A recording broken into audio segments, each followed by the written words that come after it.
ETF index mutual funds నేర్చుకుని stock మార్కెట్లో రాణించాలనుకుంటున్నారా? వెంటనే ఈ నెంబర్కి కాల్ చేయండి. నమస్తే, welcome back to Suman TV. Present మనతో పాటు ఉన్నారు business analyst doctor Nandi Rameshwar Rao గారు. మరి ఈరోజు టాపిక్ ఏంటంటే credit cards. Already credit card మీద చాలా వీడియోలో మాట్లాడుకున్నాము. అయితే క్రెడిట్ కార్డ్ అనేది ఎవరి దగ్గర కరెక్ట్గా ఇలా వాడకపోతే అది వాళ్ళకి విలన్గా మారుతుంది అనేది దాని మీద మాట్లాడడానికి ఈరోజు సార్ మనతో పాటు ఉన్నారు. సో ఈ వీడియో ఎక్కడ పాజ్ చేయకండి, స్టార్టింగ్ నుంచి ఎండింగ్ వరకు చూడండి. నమస్తే సార్. నమస్తే. సార్ మరి నేను చెప్పాను, మనం ప్రీవియస్ క్రెడిట్ కార్డ్ గురించి మాట్లాడుకున్నాం సార్. అంటే ఒక్కొక్కరి దగ్గర 2-3 కార్డ్స్ ఉంటాయి. ఒకళ్ళ దగ్గర ఒకటే కాదు, 2, 3, 4 కూడా ఉంటాయి. సరిగా వాడరు, ఒకటి వాడేసి పక్కన పడేయడము, మళ్ళీ ఇంకొకటి వాడడము, కొత్తగా ఇంకొకటి తీసుకొని దాన్ని షాపింగ్ చేయడము, మళ్ళీ కట్టకపోవడం, ఇలాంటివి జరుగుతూ ఉంటాయి. అయితే ఈరోజు నాకు కొన్ని పాయింట్స్ చెప్పండి సార్, ఎవరికి క్రెడిట్ కార్డ్స్ అనేవి విలన్స్ గా మారుతాయి అంటే ఇలా వాడాలి, ఇలా వాడకపోతే పాయింట్స్ ఏమైనా ఉన్నాయా సార్? ఒకటి ఏంటంటే ఈఎంఐ సరిగ్గా కట్టకపోతే, అప్పులు పార్ట్ టైం గా కట్టారు అంటే కొంచెం ₹1,00,000 ఉన్నది 10,000 వడ్డీపై వడ్డీ, చక్కెర వడ్డీ పడిపోతుంది. 30-60 రోజుల తర్వాత గుండాలు వచ్చి వెంటనే తింటుంటారు. క్రెడిట్ కార్డు ఫైనాన్స్ అనేది చాలా టఫ్. అదేవిధంగా అన్వాంటెడ్ ఖర్చులు, లగ్జరీ అంటే కార్డు ఉంది కదా అని వాడడం. వీళ్ళు వాడితే పర్లేదు.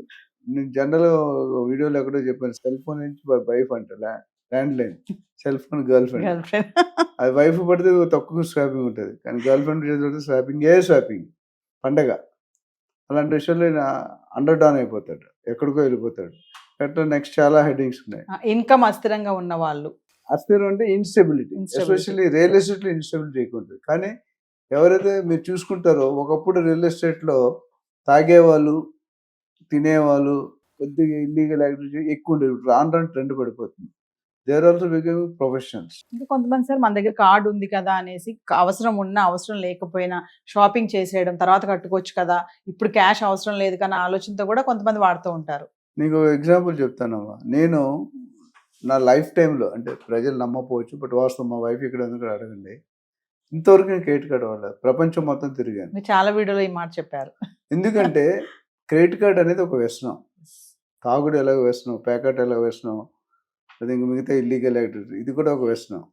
నాకు పొరపాటున 1990s నేను కొత్తగా కెరీర్లో స్టార్ట్ అయినప్పుడు ఐసిఐసిఐ బ్యాంక్ నుండి క్రెడిట్ కార్డు ఏంటి గోల్డ్ అనో వీసానో అది ఇస్తాను, ఫ్రీ. నేను వద్దన్నా నా పేరు రాసి వెళ్ళిపోయింది అమ్మాయి, ఒక అమ్మాయి, ఇలాంటి అమ్మాయి, నువ్వు కాదు కనుక. సో నేను అసలు కార్డు సీల్ కూడా ఇప్పలేదు. 2 ఏళ్ళ తర్వాత బిల్ వచ్చింది, సార్ మీరు 10,000 కట్టాలని. వాడిని పిలిచి లెఫ్ట్ హ్యాండ్ రైట్ చైర్మన్కి ఈమెయిల్ రాశాను. అది ఫస్ట్ అండ్ లాస్ట్. దాని తర్వాత క్రెడిట్ కార్డ్ అంటే తిట్టు పంపిస్తాను, నాకు వద్దురా బాబు. సార్ మీ బ్యాంక్ బ్యాలెన్స్ బాగున్నాయి, మీ అపీరెన్స్ బాగుంది, మీ బ్రాండింగ్ ఉంది, మీ సెలబ్రిటీ, అన్నీ మనల్ని మెప్పించేవి. నేను నాకేమన్నా నా ఇష్టం, నీ వల్ల రాలేదు కదా, నీ వల్ల పేరైతే పోగొట్టుకుని, please thank you very much. ఎందుకు చెప్తున్నానంటే క్రెడిట్ కార్డ్ అనేది అవసరం ఉన్నాడు వాడే కంట్రోల్ ఎవరికి లేదండి. భర్త సంపాదిస్తాడు, వైఫ్ ఖర్చు పెడుతుంటుంది, తప్పు లేదు. కొంతమంది రివర్స్ ఉంటారు, భర్త మొత్తం ఖర్చు పెడుతుంది, వైఫ్ అసలు ఖర్చు పెట్టదు. ప్రతి ఫ్యామిలీలో ఒకటి చూస్తే ఈ రెండిట్లో ఉండదు. లైఫ్లో ఎందుకు ఫెయిల్ అవుతున్నాయో తెలుసా మార్కెట్లో చెప్పు.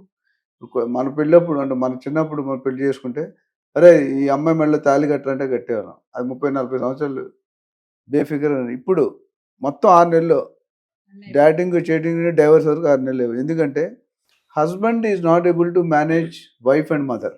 సో అదొక ఇన్స్టెబిలిటీ. ఎవరైతే మేనేజ్ చేయలేదు వాడు ఇల్లు వెళ్ళినాడు, లోకంలో వెళ్తాడు, అదొక రీజన్.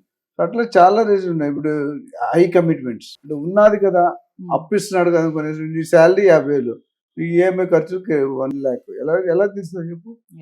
50,000 తినాలి, బతకాలి కదా. నేను అందుకని ఏం చెప్తానంటే, ఎవరికైనా శాలరీ ₹1,00,000 నీలాగా వస్తే, నీలాగా అని చెప్పాను, ₹1,00,000 వస్తే 40% వరకు ఈఎంఐస్ పెట్టుకోవచ్చు, 60% ఖర్చులు తీసేయాలి.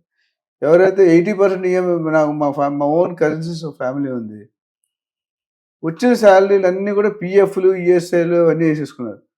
20% శాలరీ వస్తుంది, మిగతా వాళ్ళని అడుక్కుంటారు. అంటే దూర బంధు అన్న, ఆ పిఎఫ్ ఏం చేసుకుంటారు, అనిపించే టైంకి నువ్వు కాస్త పిఎఫ్ ఎప్పుడు వస్తుంది, 60 సంవత్సరాల తర్వాత వస్తుంది, తెలుసు కదా. గవర్నమెంట్ పిఎఫ్, మంచి సెంట్రల్ గవర్నమెంట్ జాబ్, అవి అక్కడ చేసుకొని మనం అడుక్కుందామంటే కష్టం. కన్నా తండ్రికి, తల్లికి, తాతలకి, వీళ్ళకి ఇబ్బంది, వాళ్ళ ఆశ ఖరీదు. అది కరెక్ట్ కాదండి. మన లిమిట్లో. మా ఫాదర్ మంచి 3 మాటలు చెప్పారు నా కెరీర్ సక్సెస్ అవ్వడానికి. ఒకటి, నువ్వు ఎవరికి సహాయం చేయకపోయినా అన్యాయం అయితే చేయొద్దు. ఇంకోటి, నువ్వు హోటల్కి వెళ్ళావు అనుకో, నీ జోబుల్లో డబ్బులు తీసుకొని టిఫిన్ ఆర్డర్ అయ్యి, వాడు కడతాడితే తర్వాత ₹10. లాస్ట్ అండ్ ఫైనల్ నువ్వు ఎక్కడ కూడా కమిట్ కావద్దు, కమిట్ అయితే వెనక్కి రావద్దు. ఈ 3 సూత్రాలు కూడా నాకు మా ఫాదర్ ఆర్మీ ఆఫీసర్ బేసిక్గా చాలా ఈరోజు నేను ఉన్నానంటే కారణం ఇది plus AQ, accept, accommodate, adjust. అంటే ఇంకోటి సార్, ఫినాన్షియల్ ప్లానింగ్ సరిగా లేని వాళ్ళు కూడా క్రెడిట్ కార్డు వాడడం వల్ల కూడా మిస్టేక్స్ ఉంటాయి కదా. అసలు అన్ని నాకు చిన్న ఎగ్జాంపుల్ ఉంది. ఎవరైనా ఫోన్ చేస్తారు, సార్ మీరు ఇంత పెద్ద కంపెనీ నడిపారు, ఇన్ని వేలు వీడియోస్ చేశారు, మీకు ఎంత టైం ఉంటుంది సార్, ఎవడు మీటింగ్ అయినా టైం ఇస్తాను అంటే, ప్లానింగ్ నేను టైం ఇవ్వడు, ప్లానింగ్ ఉన్నట్టు నువ్వు ఫోన్ చేసావు వచ్చామని చెప్పావు కదా, ఆ టైంకి అవైలబుల్ ఉన్నాను లేదా, 5-10 నిమిషాలు ఇటు అటు. సో ఇక్కడ ప్లానింగ్ ఎవరికైతే లేదో వాడు స్టేబుల్గా ఉండలేడు. ఎందుకంటే వచ్చేది తక్కువ, పోయేది ఎక్కువ. ఇన్ఫ్లో ఎప్పుడు కూడా ఎక్కువ ఉండాలి, అవుట్లో తక్కువ ఉండాలి. ఎప్పుడైతే రివర్స్ అయిందో నీ లైఫ్ కూడా రివర్స్ అయిపోయింది. కట్టుకునే భార్య కూడా నేను పట్టించుకోదు. సో వ్యూవర్స్, మరి విన్నారు కదా, క్రెడిట్ కార్డ్ గనక ఇలా వాడితే, ఇప్పుడు సార్ చెప్పినటువంటి పాయింట్స్ అన్ని నోట్ చేసుకోండి. ఇలా గనక వాడారా ఖచ్చితంగా అది మీకు విలనే కూర్చుంటుంది. మరి జాగ్రత్త. Thank you sir. Thank you.